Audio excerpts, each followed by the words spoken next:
All right, it's been a while, but here's another episode of my podcast in which I discuss games of note, not necessarily my favorite games. The series is inspired by a late friend of mine, just going through the games that I know he had enjoyed, many of which I had also enjoyed. In this episode, I'm going to be talking about Shadow of the Colossus, a classic game from 2005. So the original is old enough to drink in most countries. And I will say that it's not among my favorites. I appreciate the craft that has gone into making this game, and I know a lot of people will consider it to be a masterpiece, right? Whenever people discuss whether video games are art, this game is often among the exemplars that people point to as evidence of the medium being a discipline of art. I'm not going to discuss whether or not I think video games are art, or whether or not I think this game is a work of art, because it's not perfect. I appreciate the construction of it, but it's not flawless by any means. So to give more context, as mentioned, the original game had been released in 2005. 2011 port. So the original was released for the PlayStation 2. And then in 2011, a port for the PS3 was released. And then 7 years after that, 2018, a full-on remake was released for the PlayStation 4. And I bought it a couple of years ago, just sat in my library, but a few months ago I started playing it with the ultimate goal of getting the platinum trophy, and I got the platinum trophy about a month ago. It wasn't as hard as I thought it would be, but my personal experience with the game, I bought it in 2008. A few years after its release, I bought the Greatest Hits edition. By that time, it had established itself as one of the GOAT PlayStation 2 titles. I enjoyed my time with it. I just beat it once. I didn't bother with Time Attack, but I really enjoyed that experience. I have vivid memories of playing it one Saturday in the summer, just being in awe, feeling like a kid. It's one of those adventure games with the large world, just the sense of awe and beauty of the structures in that game. And I think that's uncommon for games these days. The adventure genre isn't as popular as it's been in the past. You kind of have to look to games like Legend of Zelda, to some extent Nier Automata. That was like the most recent game in which I had that same sort of feeling of being in this remote kind of exotic place and just looking up at structures and landscapes and just being in awe, even just for a moment.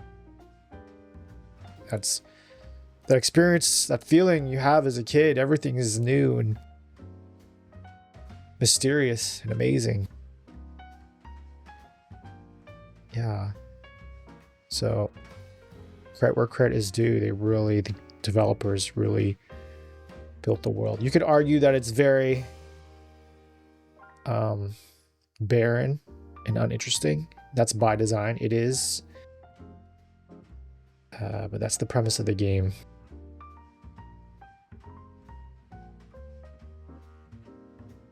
Just kind of reading up on the changes made for the full-on remaster, appreciate like the ease of use, usability features and modes that have been included. It's nothing as robust as today, but props to Bluepoint, the studio that had handled the remake.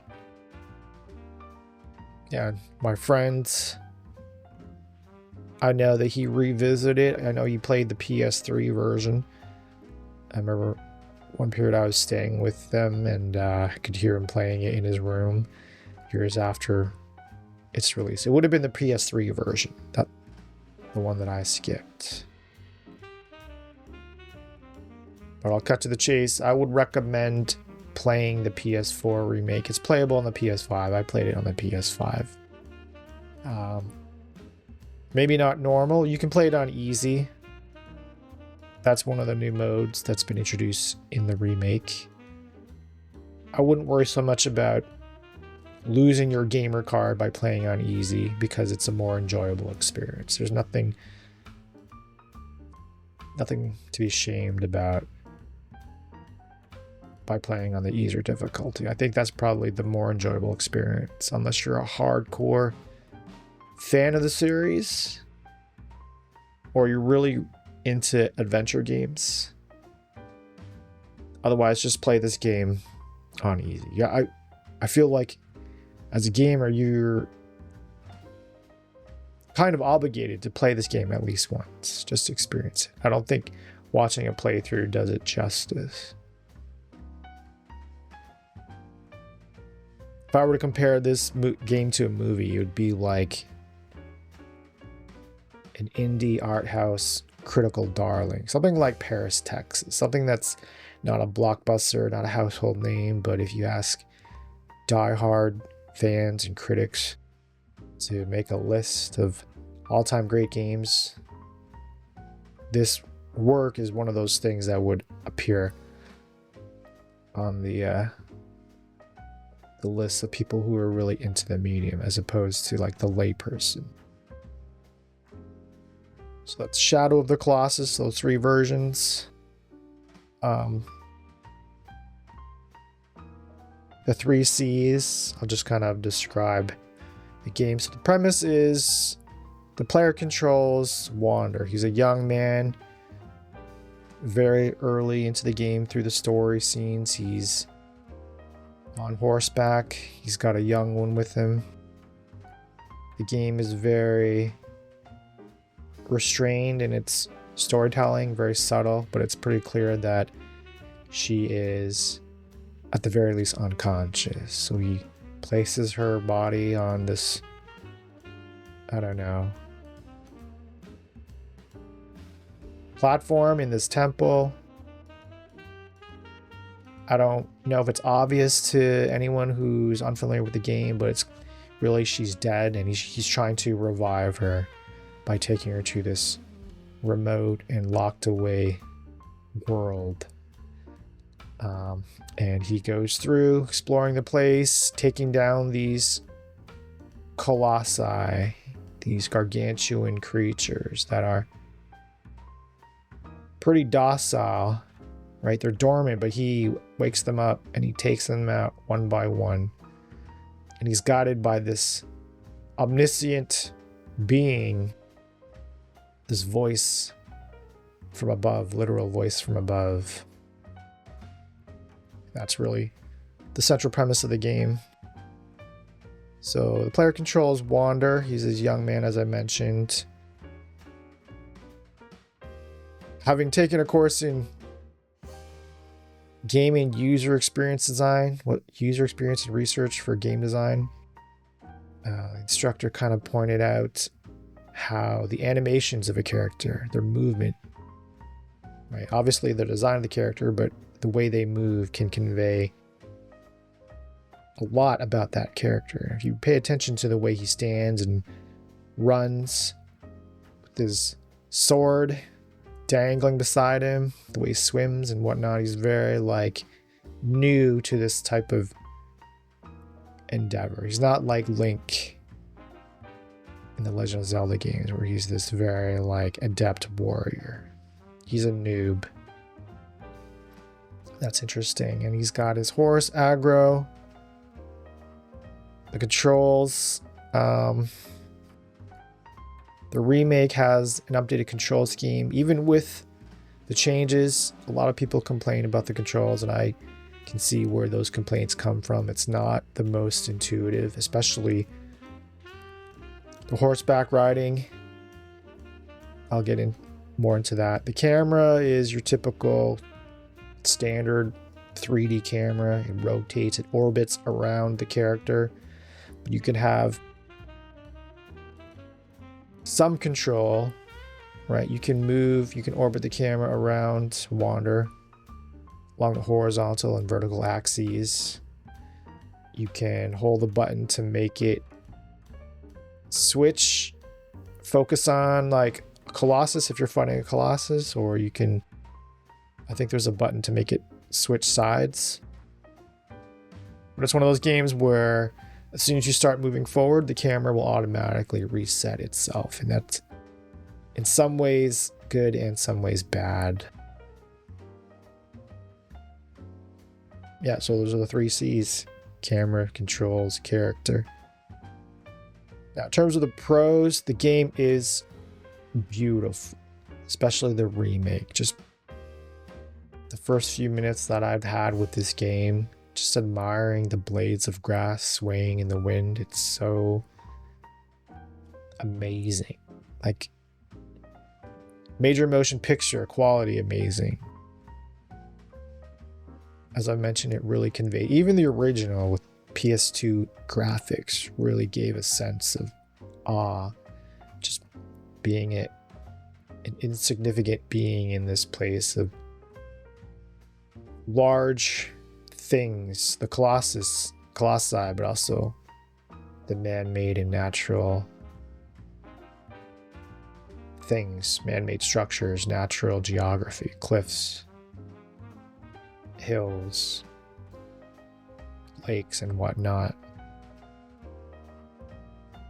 Now, in terms of like the design, the central concept, it all revolves around tension. When you're actually, the meat and potatoes of this game is fighting, quote unquote, fighting the Colossi, the individual Colossi that you find and confront one by one.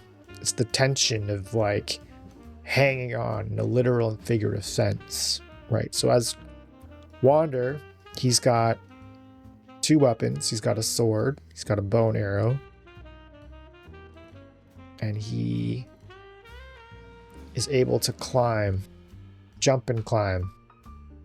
So you control Wander, and the encounters are like puzzles. You've got to solve how to climb up the Colossus, find their weak spot or weak spots as indicated with the glowing sigil, and then stab that sigil 1 or more times. And that's the goal in a nutshell, but it's, of course, it's more a bit more complicated than that. It's not as tricky. There has to be some friction in the game. I'll get more into that. Otherwise, it would just be completely trivial, just pressing X to win. There's got to be some challenge to overcome. The challenge is, like, first of all, figuring out how to get onto the Colossus. Secondly, how to determine where the weak spot or weak spots are. And then thirdly is attacking that weak spot. So Wander can jump onto Colossi, hang on to bony parts, but the bulk of it, all the Colossi have patches of fur that you can grab and climb up. You can jump up and grab, but the real constraint is his stamina, as indicated by a circle in the HUD, right? That hanging on drains stamina. So you've got to balance your stamina reserve and the movement of the Colossi, right? A lot of them will sense you're hanging on. They'll actively try to shake you off, or maybe just their regular movement will send you flying if you don't continue to hang on. So when the game works, it really works well. It's just that tension is like that question looming over you. Can I hang on long enough to do what I need to do? And the game does that really well. It's just a simple concept executed again and again pretty well. But it's not perfect. I'll go into more detail in my cons section. But another pro for the remake, especially, just the changes, the ease of use changes that Bluepoint has made for this remake. People will call them quality of life. I don't like to use that term. It doesn't make sense. It's not appropriate for video games, but just something like the time attack mode. The original apparently had really strict time limits, but for this remake, they've been a bit more lenient, more reasonable. I didn't have any issues at all. I mean, I had some issues, but it wasn't anything like insurmountable. Like for some instances, I had to redo some half a dozen times or so. A couple were pretty problematic, but overall it was pretty reasonable. The controls, as I mentioned, there's a new control scheme. I didn't really notice it because it's been so long since I played the original. But even with the updated control schemes, I guess there's options you can choose. I found them serviceable, not perfect, but serviceable. There's an easy mode introduced in this remake. There's also hard mode that's unlocked from the beginning. During replays, you can choose to select mirrored, so everything is flipped to add a bit more variety. New Game Plus. We take it for granted these days. We expect them to be in modern games, but that hadn't been in the original. I just realized that after reading about the changes made for this remake. Definitely helpful for hunting trophies. You get to keep all the items that you've earned by beating the game once. Interesting, this game came out the same year as Resident Evil 4. That game had New Game Plus from the get-go. I think that option, that feature is one of the things that made it so popular, besides its great combat loop. Yeah. The time attack. Hunting the trophies. So there's two modes. You do time attack in normal and time attack in hard. And I found out there's an exploit that you can beat all the Colossi in normal mode. And for every pair of Colossi you beat, you unlock a new item. Like it's either a weapon or a mask or a cloak that gives you a perk. And I found that if you beat the Colossi, right, get pairs, you beat, so there's 16 in total. So for every second Colossi you defeat, you get an item that appears in the back of the temple, but you can intentionally not pick them up. So you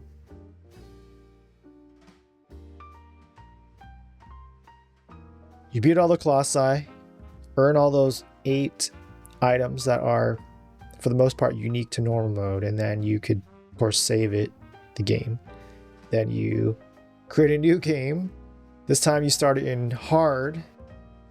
And then when you start the game, those 8 weapons that you've earned through normal mode are going to be there, but they're the 8 items that you get for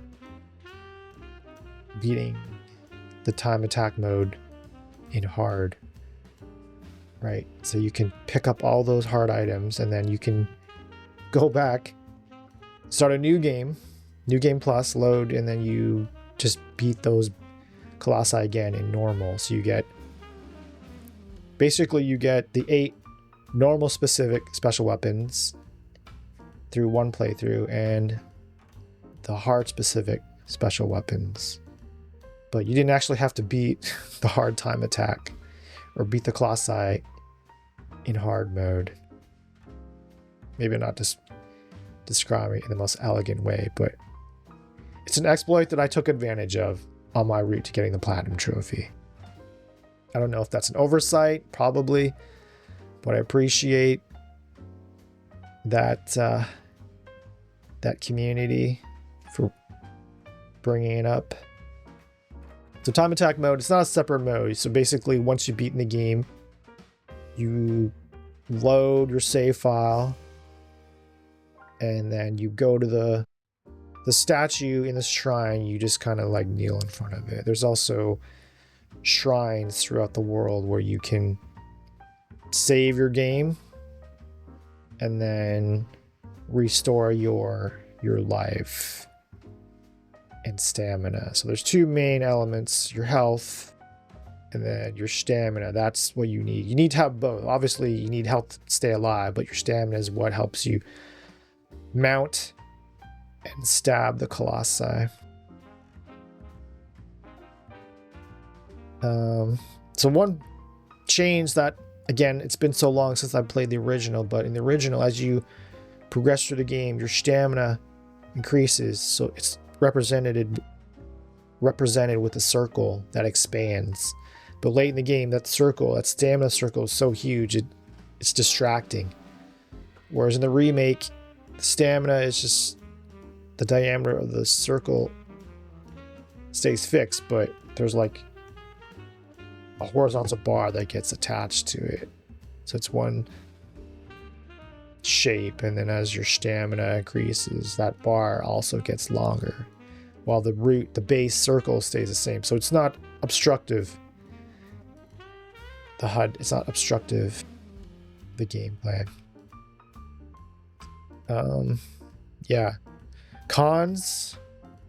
The pain points. Okay, certainly the controls. If you read comments online, you'll encounter a lot of complaints about the controls being clunky or unintuitive, and that's a fair assessment.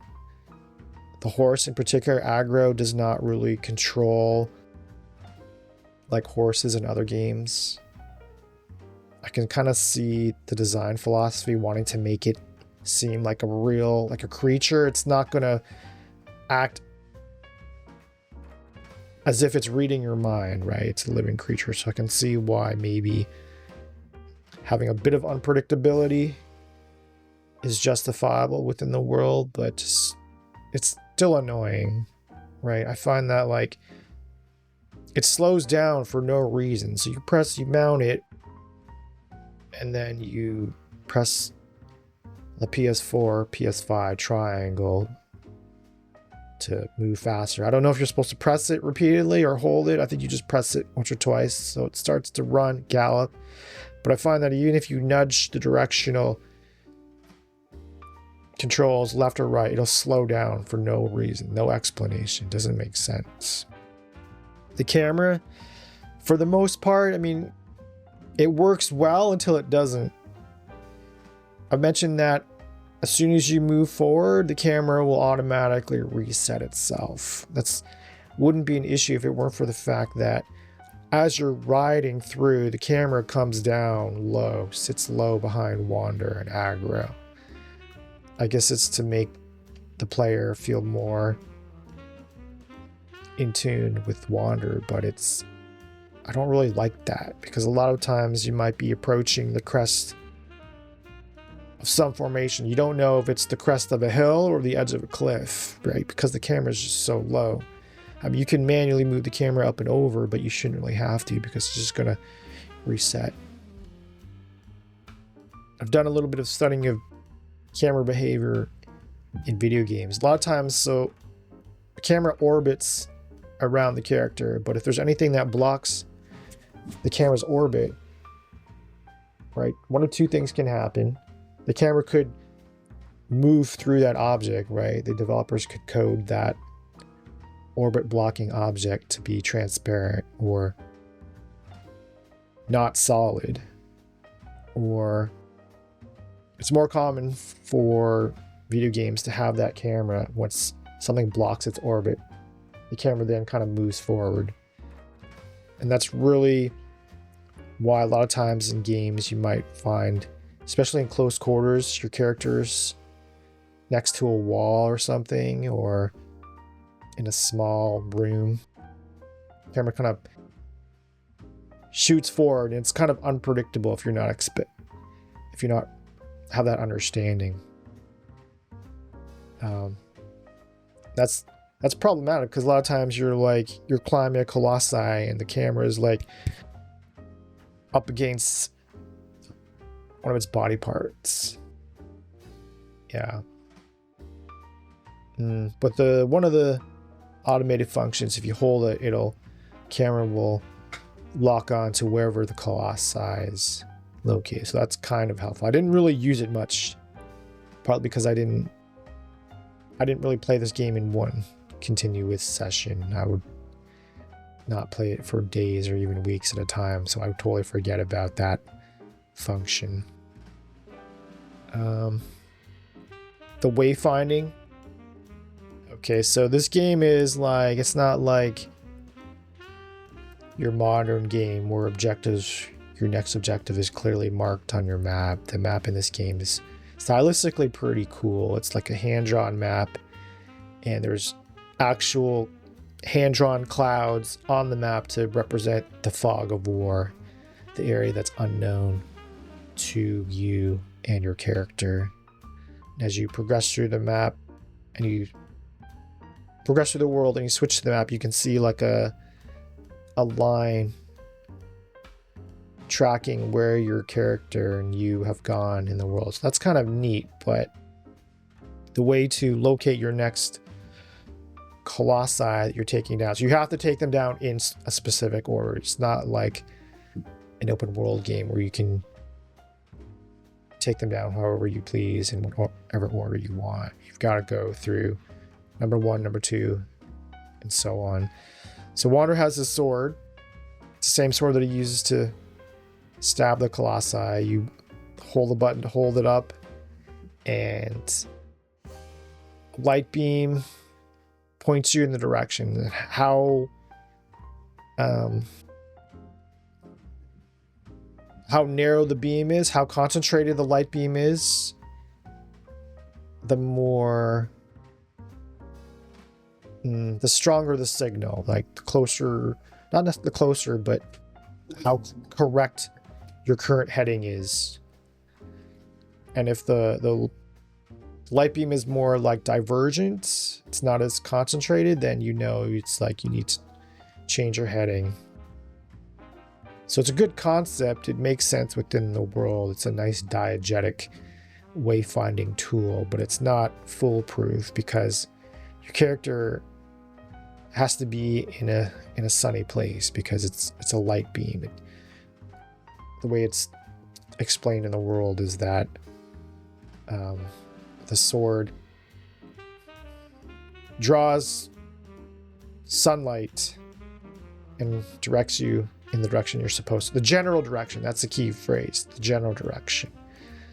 But if, for example, you're in a cloudy area or in a cave or someplace indoors, any place where the sun doesn't shine, then it's ineffective.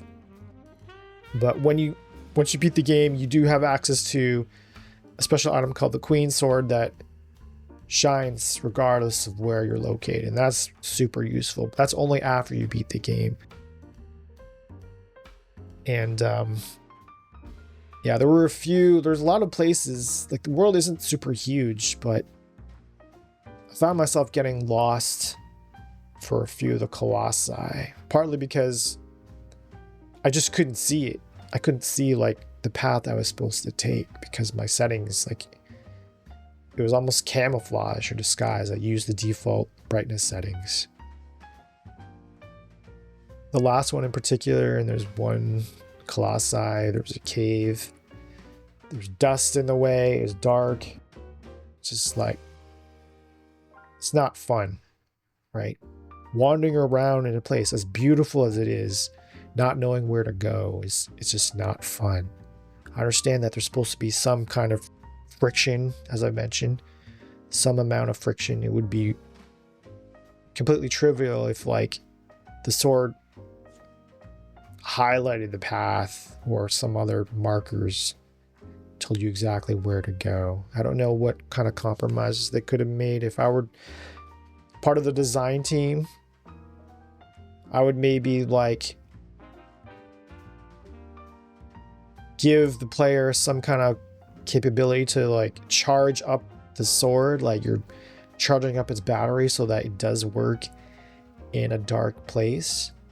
But you just have to be mindful of that limited charge, right? And even with the wayfinding sword, it's not perfect because again, it's like it just points you in a general direction, and the path that you need to take can be kind of circuitous, roundabout.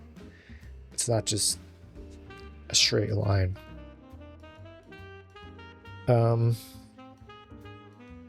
Yeah, maybe if you're playing on easy, make that queen sword, that always on sword available.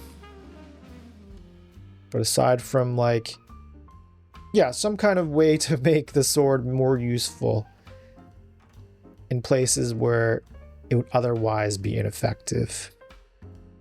There's kind of that complaint that some people have about modern games these days, that recent trend of yellow paint, that diegetic wayfinding practice. Some people claim that it breaks immersion, or it's kind of insulting, not giving players a chance to figure out things on their own, but I appreciate that. I think I read somewhere it's like a game developer kind of rationalized the practice as saying only someone who's never sat in on a gameplay session would discredit that practice, right? It's like the game is more about exploration and solving the puzzle of taking down each colossi. It's not a horse racing simulator or like, you know, wandering about the world. So that's really the main thing I would change. Another thing that I would change would be not the AI. Okay, well maybe the AI. More programming. So like another common complaint besides the clunky controls and the wayfinding is just there's certain colossi where you have to manipulate them into spots in order to start that encounter, right? Colossi number 4 and number 9 in particular are the worst. Like, it's difficult enough to kind of figure out what you need to do, but even if you do know what to do, try to manipulate them to go where you want and do what you want. It's a pain. There's another really useful post-game item that you can unlock. So besides your standard arrows, you can unlock I forget what it's called, but it's a type of arrow that you can use to like draw their attention. So like I would just make that available from the beginning, to be honest. I would make it more effective. So part of the pain point, the friction with the AI as it's currently set up is that if you you think you're drawing attention, but you don't actually know. You don't actually know if it's locked on to you, other than its eyes turning from blue to yellow or yellow-orange. Something even a bit more obvious than that would just make the experience a little bit smoother and overall more enjoyable. The clues, I mean, okay, I'll give credit where credit is due. If, for example, the game notices that you're kind of struggling in your encounter with your the current colossi, that voice, Dorman, that's the character's name. I think it's Dorman.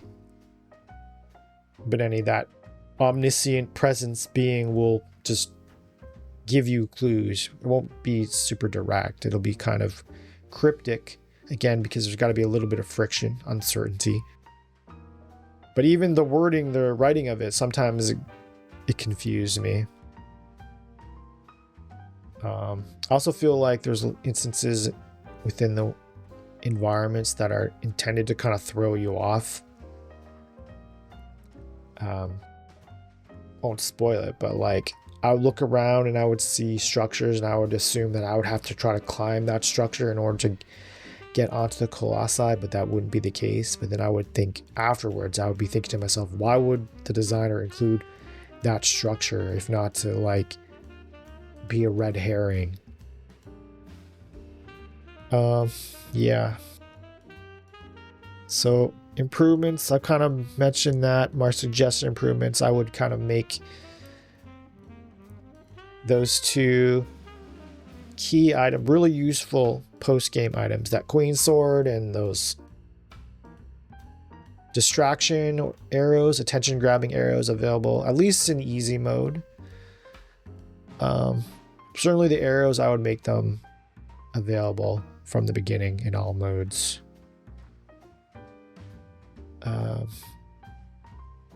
That's really kind of it. Rambling on. The platinum, again, it's a grind. One of the trophies, you've got to max out Wander's health and stamina. The most effective and efficient way to do that is to beat Colossi. Now you can do it in New Game Plus with your tools. With the Queen Sword in particular, it like one stab will take out a weak spot, and depending on the difficulty you're playing on, some Colossi will just have one weak spot, or they might have 3 weak spots. You can also collect fruit and lizards. I guess he eats the lizards or something, I don't know, but he certainly eats the fruit.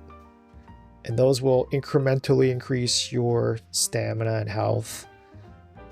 I ended up beating the game like at least 5 times in order to max out the health and stamina. I thought it was glitched.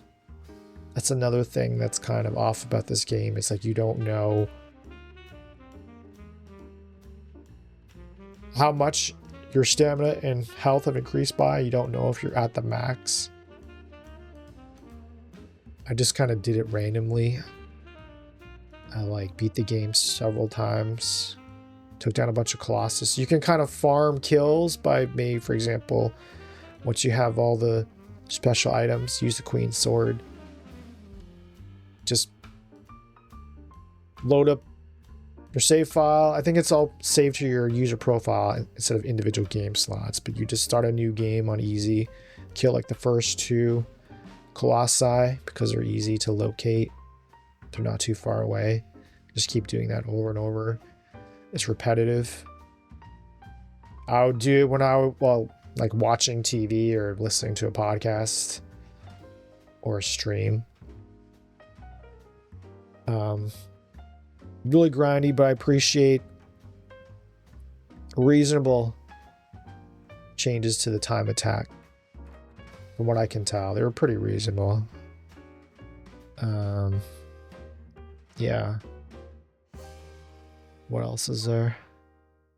Of course, it's like, you know, that the developers can tell that some people really love this game. It is really beautiful, but it's really the perfect example of differentiating art from design. Art is more about, to me, aesthetics, emotions, where design is, in a nutshell, about utility. Is it useful? Does it work the way as it's intended? And for game design in particular, does it have appropriate levels and types of friction? Are there ways to minimize or eliminate friction where it's not really too detrimental to the experience, right? Of course, there's got to be a little bit of uncertainty as to where each Colossi is located, and a little bit of uncertainty about how to take them down, and then some challenges in taking them once you know how to take them down, but some things could have been changed. I know that this game is almost kind of like a part of an unofficial trilogy. Eco and Guardian are like the two other games on either side of this one. I don't know if they're part of one interconnected universe. If you kind of watch the ending, maybe it hints that it's a prequel to Eco.